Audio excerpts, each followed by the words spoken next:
Kailangan ko to kasi may malaki po akong sugat dyan. As you can see that? Ayan o, ang haba ng sugat ko.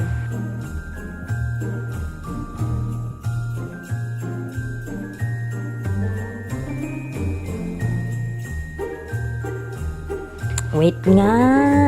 Ay, nadinilpatan na this lens ko. Nagbad ka.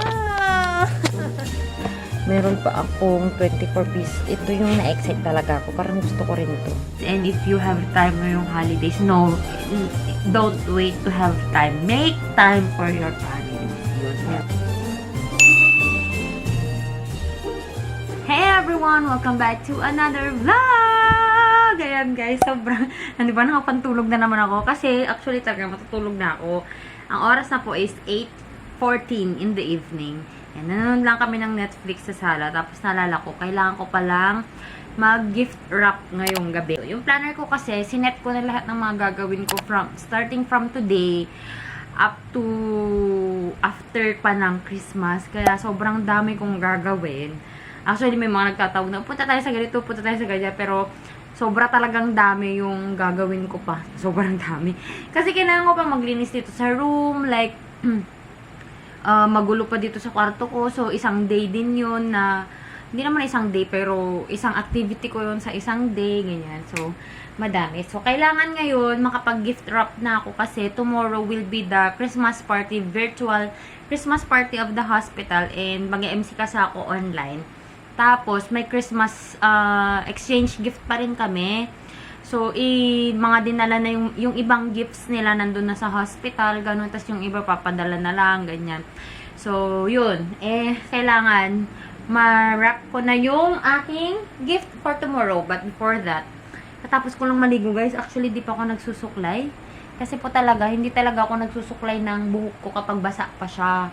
As much as possible, hindi ko siya sinusuklay pag basa. Kasi, feeling ko nagbe-break yung yung strand ng hair ko. Ayoko yung nagbe-break na ganyan. So, ganyan lang. Kung minsan nga ganyan na ako, nakakatulog na ako na hindi ako nagsuklay. Nilalagyan ko lang siya ng oil. Ayan yung Vitres. Maglo-lotion lang ako, guys. This is the one that I'm using right now. This is the BF Glam. Ayan po siya. Bleaching lotion. Ay, ito guys, napakabango niya. At whitening siya. Wala siyang SPF. Kaya, gabi ko lang talaga siya ginagamit. Ang bango niya. Amoy marshmallow. Amoy candy. Paskong-pasko ang amoy. Ayan. So, I'll try my best na gagawan ko to ng review soon. Ayan. Kasi, hindi ko kasi siya magamit na, alam mo yun, na umaga. Kasi nga wala siyang SPF. Tapos, avoid sun exposure. Ganyan pa. So, kailangan talaga gabi ko siya ginagamit. Ayan. Lalo na ngayon, guys, kailangan ko to kasi may malaki po akong sugat dyan. As you can see that? Ayan o, ang haba ng sugat ko. Ng gasgas ko. Kasi yan, tapos may pasa pa siya pala. Ayan o, yung pasa niya. Kasi, nung pina-admit ko si Maxi, pag uwi ko dito sa bahay, ay naku, nakipaglaro ako kila Peanut. Sobra naman tong si Peanut lagi. Ang hyperactive talaga ni Peanut. Kaya sabi ko, iwawalk ko sana siya nitong mga nakaraang araw. Kaso wala na kasi silang choker. Wala na silang, sa leeg. Kasi, nung nagkasakit si Max, pinagtatatanggal namin lahat yung mga choker nila. Tapos na-realize namin, ang liit na pala ng choker nung dalawa. Hindi na namin matanggal, guys. Alam mo yung mukha nila, gumagadyan nung hinihila nila Jonah. Kaya sabi ko, wag nang ibalik. Bibili na lang siguro kami ng kasi tumaba na sila. Lalo na si Peanut, guys. Siya, hindi na siya, hindi mo na makita yung spine niya.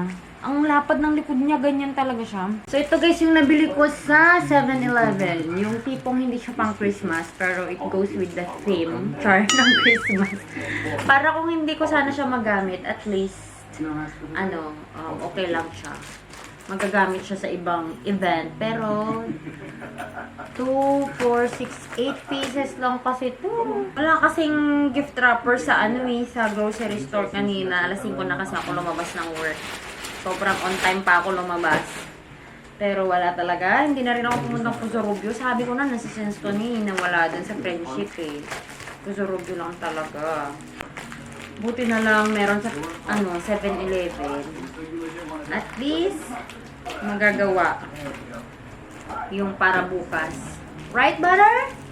Am I right, Butter? Am I right or am I right? Butter. Nandito na naman po si Butter. May extra na naman po.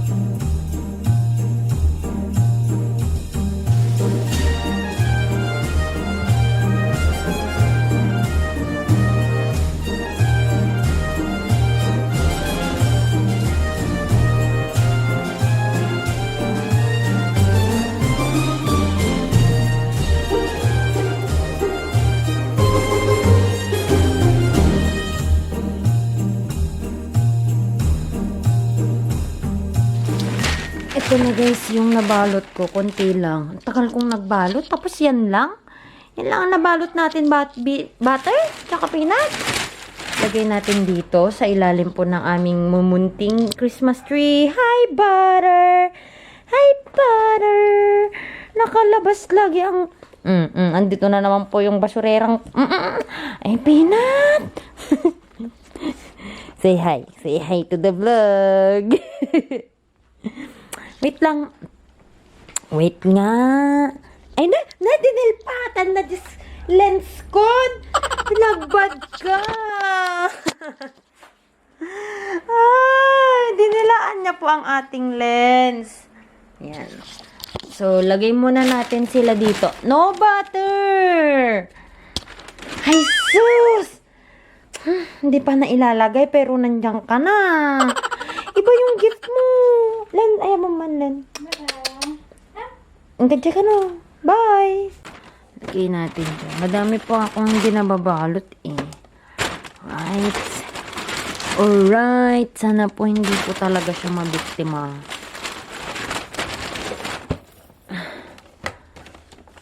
Yan lang ang nabalot ko. 1, 2, 3, 4, 5, 6, 7, 8, 9. Kanina ka pa ikot ng ikot. Yung rag lang pala hinahanap mo. Butter. Butter, butter. Butter, may muta ang butter. May muta ang butter. May naku, may papansin. Pinat! So, eto pa guys, yung hindi ko pa na babalot. Nilagay ko na siya dito sa eco bag. Meron pa akong 24 piece. Ito yung na-excite talaga ako. Parang gusto ko rin to. Parang gusto ko rin yan. Kaso iniisip ko kasi madami namang ipapadala si mama ko na mga ganito. So, baka ibigay ko na lang. Pero vanilla kasi siya guys. You know naman ang aking obsession sa vanilla scent. Yan. So, may 24 pieces pa akong hindi nababalot. And may kulang pa ako dito. Actually, yung mga pang boys na mga pang maliliit na bata, hindi ko alam kung paano ako bibili at kung saan ako bibili. So, yan. Sana makauwi ako ng Ilocos. Iniisip ko kasi guys, hindi na sana ako uwi ng Ilocos ng New Year. Kaso nag-promise kasi ako kila tatang na uuwi ako. Tsaka syempre to spend time with them. Kasi syempre matatanda na rin. Alam mo yun yung natutunan ko nung namatay si Maxi. That you should spend more time with your loved ones while they are still here. Diba? Kaya uwi ako. Kasi you never know. Nurse ako, tapos parang alam ko na kapag yung tao parang paalis na, pag ganyan yung parang feeling ko kaya ko nang tanggapin yung mga ganong things ba, yung parang, ganyan talagang life, parang, pero nung kay Maxi talaga, parang ako na ano din. Guys, grabe, gabi-gabi na lang talaga, kagabi na naman umiiyak na naman ako kasi naalala ko si Maxi, tapos tumatawag ko kay Mac, hindi siya nasagot kasi lumabas siya, tapos siguro nakita niya na may missed call ako sa kanya. Tumawag siya, bakit? Bakit? Ganyan siya. Naalala ko lang si Maxi. Ay, nako talaga guys. Tapos buti na lang din, parang sa hospital, napaka-ano din nila yung mga ka-work ko na parang, you know, they understand the feeling na 'Di ba? Kasi kung minsan yung iba sasabihin nila, ano ba yun? Aso lang ang OA. Parang ano, ganito, ganyan. Kasi, guys, talaga si Moxie, siya lang yung sila lang ang kasama ko dito nung nag-lockdown ha. Mag-isa ako dito. Kailan lang dumating si Len? Parang August na ata dumating si Len dito. So, from March until August, mag-isa ako dito. Sila lang yung kasama ko. Ang dami kong breakdown ng mga panahon na yun. Sila lang talaga yung nandito noon. So, parang doon talaga ako mas naging close sa mga dogs. Pero, yun nga, parang hirap tanggapin. Parang nag-comfort na lang sa akin yung sinabi ng doktor namin, which is dog lover din naman siya. Ba't ilang taon na ba yung aso mo? 5 years old dog. Magsi-6 na next month. Sabi ko, matanda na rin siya. Kasi kung iaano mo siya sa dog, age ba ng dogs, parang 20, 25, parang ganun na daw siya. 25 years old. So, ganun daw talaga. Parang darating talaga sa time na ganyan yung loss mo. Kaya sabi ko ngayon, sabi ni Mac, kuha daw kami ng ano rin namin. Ano, gusto mo ba? Kuha rin ulit tayo ng Rottweiler, sabi niya. Kasi nga parang, para lang daw mais yung ano ko, yung, hiyak mo naman ako. Para lang daw maano yung feeling ko na nawala si Maxi. Pero sabi ko, ayoko na. Ano ba yan? Tong vlog na to should be festive. Pero naalala ko naman siya. Yun, sabi ko, ayoko na nang mag-aso. Kasi, parang ang hirap. Tama na, nandiyan naman si Peanut tsaka si Butter. Kasi, syempre, alam ko darating talaga yung time na mawawala na naman sila.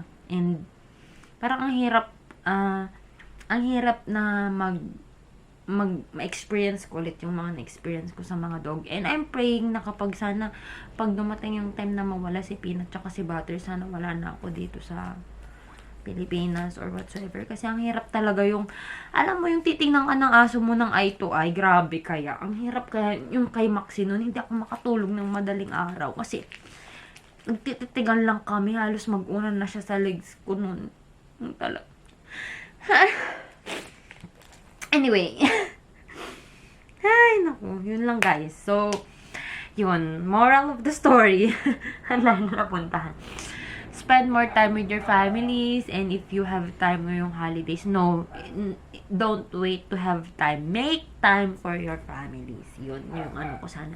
Make time for your families. Alam nyo, kahit wala naman kayong gift, kasi yung time daw is the best gift, kasi you lose every second of it, every time that you don't spend time with your family members. So, yun yung parang nalulugi ka ng kada segundo na hindi ka nag-spend ng time sa kanila. So, sabi ko talaga, dahil wala na rin naman si Maxi, wala naman akong i-medicate, ganyan.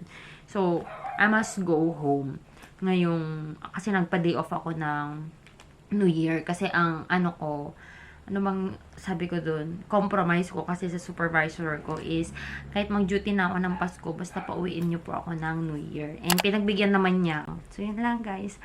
I hope you enjoyed watching this video, and I hope you learned something today. And yun. If you haven't followed me yet on my Instagram and on my Facebook, the name is Joy of Mia, and I'll talk to you guys on my next one. Bye! Merry Christmas! Happy New Year! Ma'am Junie Kinig from Francia Marino Real! Johnny! Yes, Papa! Sugar no, Papa! Ano yan, sir? Johnny! Ay, dito na po yung daan! Dito po yung daan. Ayan po, dito na po na yung ating Jollibee! Sa Jollibee, bida ang saya! Ayan po! Ay, po na